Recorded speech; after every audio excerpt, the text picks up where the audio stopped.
Oxford Reading Trip, Green Island.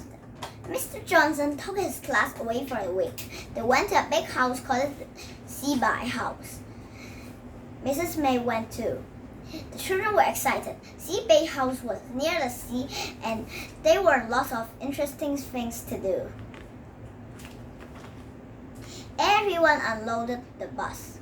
Some of these bags and cases are heavy, said Mrs. Johnson. We're only here for a week. Mrs. May found a toothbrush. Whose toothbrush is this? He asked. Oh dear, said Biff. I think it's mine. Mr. Johnson showed the boys their room. You'll be sleeping in there, here, he said. I want the top bunk, shouted Chip. No, I want the top bunk, shouted Wolf.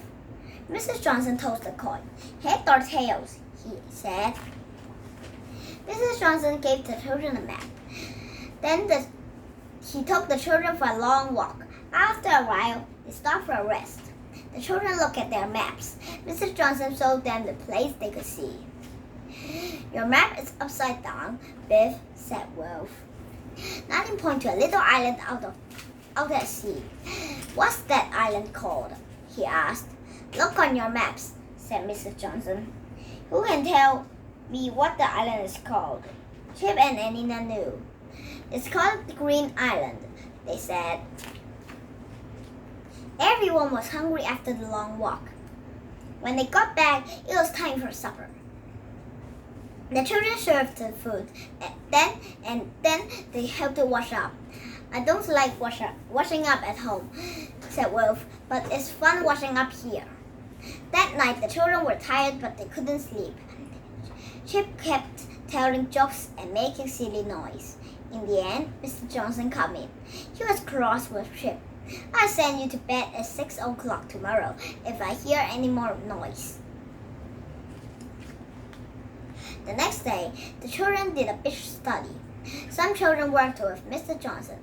They made squares on the beach and looked at everything in each square. Biff found a shell with a crab inside it. It was called a hermit crab, she said. Some children worked with Mrs. May. They looked carefully in the old rock pools.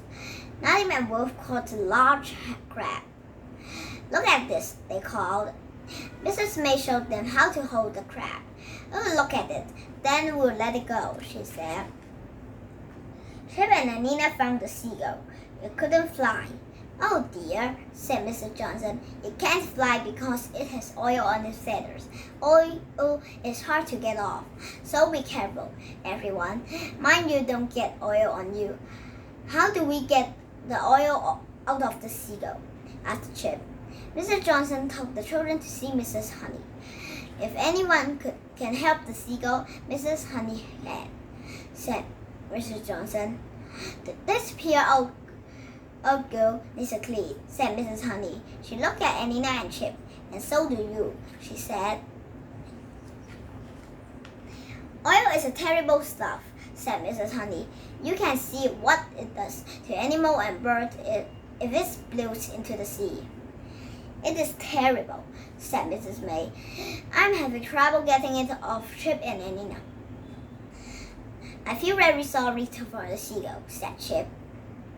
What will happen to the seagull? Asked the Wolf. Its feather will be damaged, said Mrs. Honey.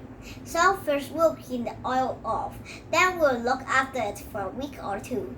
It has to get strong again, and its feather has to get better. Then we'll let it go. Mrs. Honey looked after all kinds of animals. She showed the children an otter. Then she gave it some fish. This is a she otter, she said. I call her Fiona. She was hurt by a boat. Now she's better. I'm going to let her go. Sea otters live on Green Island, said Mrs. Honey. If you like, you can come to the island with me and watch me let Fiona go. Mrs. Honey had a boat. There's room for everyone, she said. If we're lucky, we may see some more sea otters. The children went across to Green Island in a boat. Mr. Honey stopped a little way from the island. The children looked carefully. Suddenly, Anina pointed to some rocks. I can see another otter, she said. Look, everyone. There aren't many sea otters left, said Mrs. May. So that was a wonderful thing to see. Mrs. Honey let Fiona go. The otter dived into the sea and swam towards the rocks. Will Fiona be all right now? Asked the wolf. I hope so, said Mrs. Honey. Mrs. Honey took the boat to another side of the island. You can get out and explore, she said. If you keep quiet, you'll see all kinds of interesting sea birds. The children jumped out of the boat and went to look around the island. The children saw a small cave. They went to see it. I wonder if it has treasure in it, called the wolf. Maybe it's a secret tunnel, said Nadim. Maybe it leads to a secret computer base. But when they got to the cave, they found something else. In the cave were some drums. I don't like the look of this, said Mrs. Honey. These drums have been dumped on Green Island. They're full of toxic waste. Keep away from them, everyone, said Mr. Johnson. Why would anyone want to dump them here? It's hard to get rid of toxic waste, said Mrs. May. It's cost a lot of money to do it safely, so people dump it. We should tell the police, said Mrs. Johnson. These drums can't stay here, said Mrs. Honey. They could do a lot of harm to the wildlife. Suddenly, Chip and Ruth went up to Mr. Johnson. There's a boat coming to the island, said Chip. There are 4 people in it. I don't like the sound of this, said Mrs. Johnson. Keep out of sight, everyone, said Mrs. Honey. I want to see what these people are doing. The boat stopped at the island and 4 people got out. They lifted some drums out of the boat and began to carry them towards the cave. They're dumping more waste on the island, said Mrs. Honey. I want everyone to run back my boat. Don't make a sound. I have an idea. The children did what Mrs. Honey told them. Then they ran to the boat with Mrs. May and climbed in.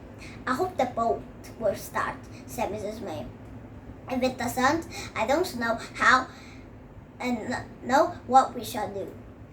Do you think those people are dangerous? Asked Chip. Wolf and Chip pushed the boat out with the oars, and Mrs. May started the engine. So far, so good, said Mrs. May. Let's hope Mrs. Honey's idea worked. I hope Mrs. Honey and Mr. Johnson will be all right, said Wolf. Mrs. Honey's idea worked. She and Mrs. Johnson had taken the other's boat. The other people couldn't get off the island without it. Hooray! Shouted the children. They won't get off Green Island unless they swim all the way back. What are you doing with our boat? Shouted a man. Bring it back. I'll get the police to bring it back, shouted Mrs. Honey. You can tell them why you have dumped toxic waste on Green Island. Grr, said the man. The police took the people off the island. Taking their boat was a brilliant idea, said Mrs. Johnson. I'm glad we caught them, said Mrs. Honey, and I'm glad you are with me. I couldn't have taken their boat by myself. What an adventure, said Mrs. May. Look at those dumps of toxic waste, said Wolf. I can't think why people would dump them where they could do so much harm. I'm glad the others will be safe on the island now, said Anina. In the end of the week, there was a party. Mrs. May played her guitar and everyone sang songs. Mrs. Honey came. She told the children stories about some animals she had looked at after. But you have the best story to tell, she said. It isn't every school trip that becomes famous.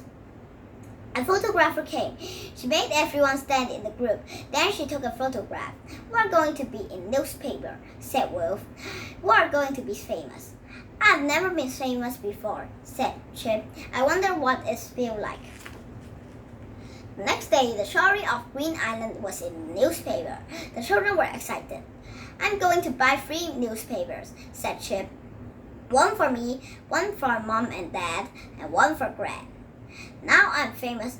I don't feel any difference, said Wolf.